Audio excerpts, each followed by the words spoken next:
fun. We do the color celebration, and we do that in everybody.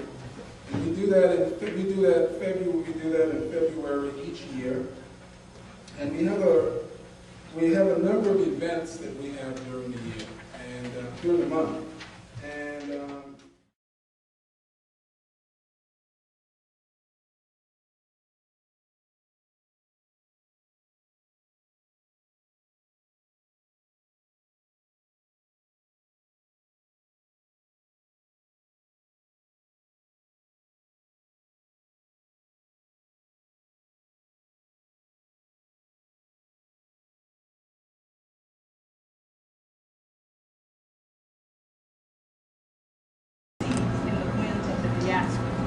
and you have heard how the seeds have gotten passed on what is now the Gullah Geechee Nation, which starts at Jacksonville, North Carolina, and comes all the way south and through here to Jacksonville, Florida.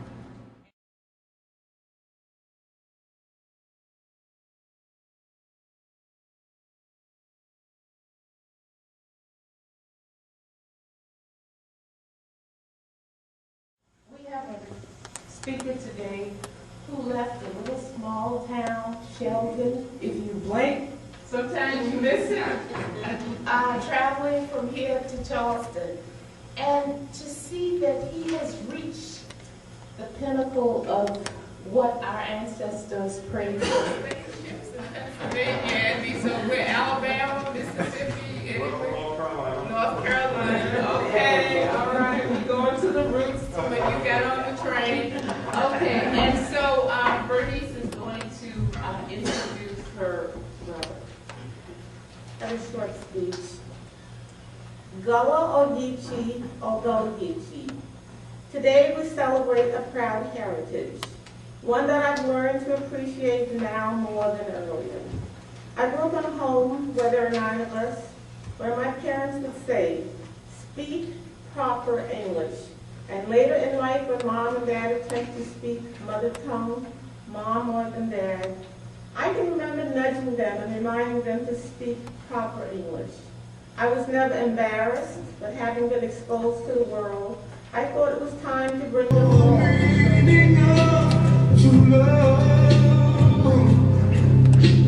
I'm leaning on the everlasting arms. If I can see it, then I can do it. If I just believe it, there's nothing to it. I believe I can fly. Brothers and sisters, teachers, mentors, anyone who would share with me whatever I needed to know. I'm that result. That's all I am. I'm shaped by those experiences. I hope I said something here that will make a difference in someone's life.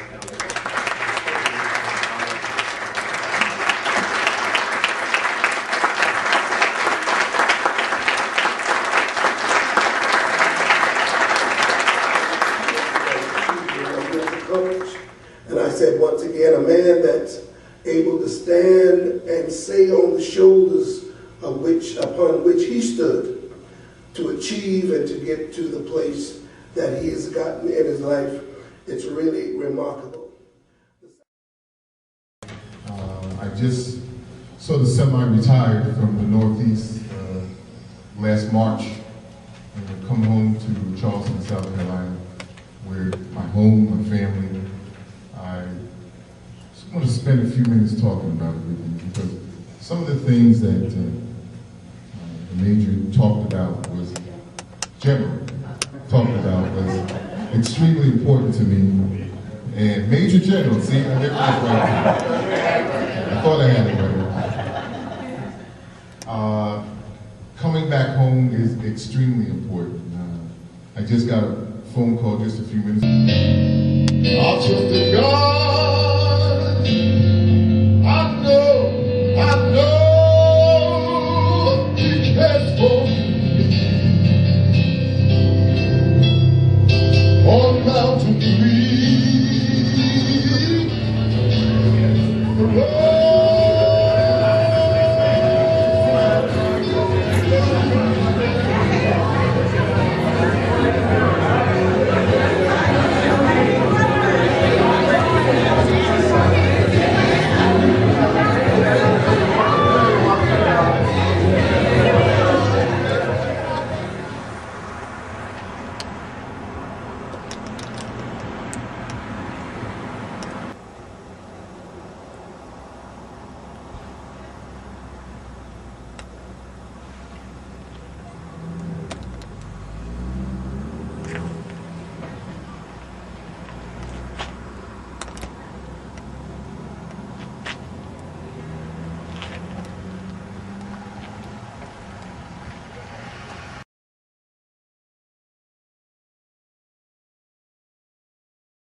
Is that right? That was her parents, and they collect these along the way. And so forth.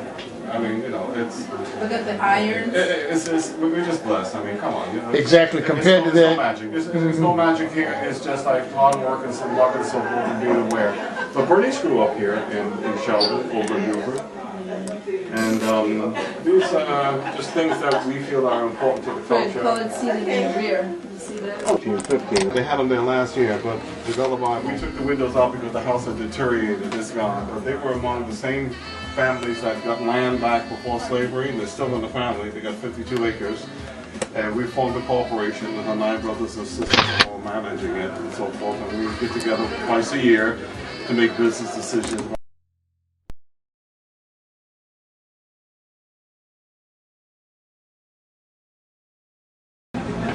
My name is James Mitchell, and I'm president and CEO of the Native Island Business and Community Affairs Organization. Good evening, Tiller. Red collar, color, Tiller, go ahead, where? Let me try that again. Good evening, Tiller. Good evening. Oh, I guess the jawbone.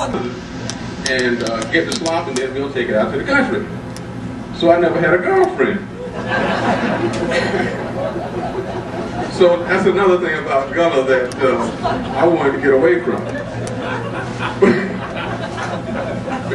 But anyway, I took the scenic route and I came back to my roots because the only thing at that point I wanted to do was get away from that lifestyle because it wasn't kind to me.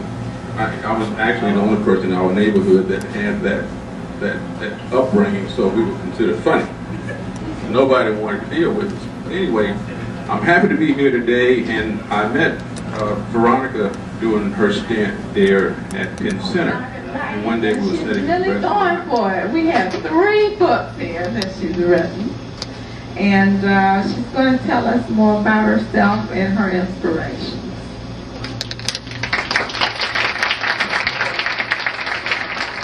Good afternoon. My name is Tracy Faulkner Stormer, and I am a native of Beaufort, graduated from Beaufort High. And like Jesse, I tried to run away. I went to Atlanta too, and here I am right back in Beaufort, and it's always good to be home. And we don't appreciate what we have until we have to come back. We have the Queen with us.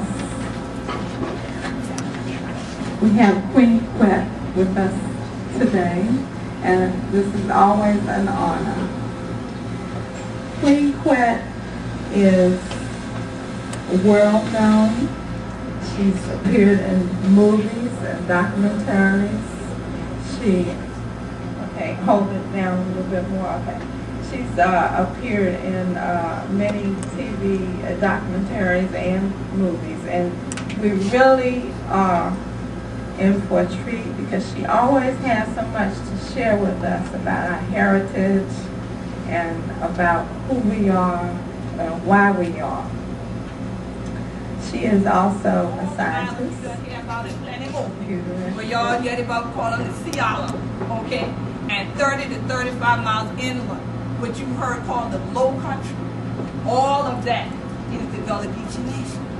But one thing my mother always taught me, Ron and I are from the same island, St. Helena Island. I speak of St. Helena. I climb a tree and get the palmetto down. If a snake be in the tree and the person come down fast, then somebody got to get the gun or get this stick or get this something to kill the snake. Because we going back in that tree now. Because we got work we got to do. The Hilton Head and the Fusky people was as one. Even though in the war, they actually fought against each other too. But they came together. So the Fusky Island is a small island. It used to be 5 by 7. It is now 3 by 5. As you know, when you're on the Atlantic, the ocean, it does wash away these islands. They get washed away, but they're trying to save them as much as they can. You know, Let me make it clear. I always tell people this. It was socioanthropologists that developed categorizations, G-I-D-Z-I, all right, the Gola people, G-O-L-A, and the corruption of the terms for Angola, saying Gullah, because the Angolans at first brought the highest price when they were sold.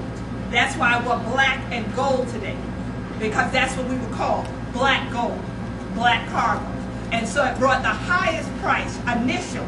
But because blacksmiths, as she mentioned, metal workers are people of strength. So when they were working to clear trees, they also could make the equipment to rig them, all right? So at a point, Gullah was like buyer beware, because if you knew a sale of Gullahs was now happening, that meant these were some of the ones we didn't want anymore, and they put a ban on the importation. So that's where corruption of the word Angola gets in, along with Gola, G-O-L-A, and Gizibi. So we are the same groups of people, because all of these different African ethnic groups from Angola all the way to the Senegambia region became what is now called Gullah or Geechee or Gullah Geechee. Got it? Thank you.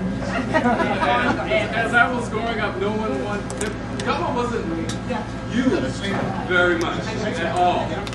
It was a word you would hear in history books, and as Queen said, anthropologists. But if you were to ask, to have been asked, did you know any people, any Gullah people or people who speak Gullah? No, I ain't know no one who speak that way. I know someone who speaks like Geechee. And they speak like Geechee because they live over there. Never in your community or never a way that your people spoke.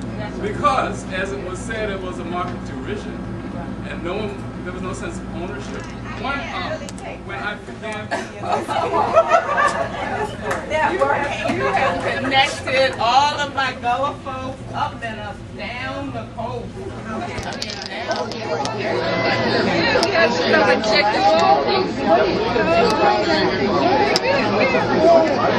So you stay right here and settle in the town.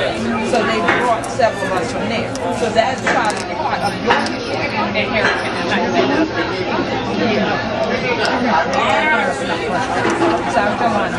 How's the cake? I told them that I brought this to but I never made anything. What's the verdict? What's the verdict?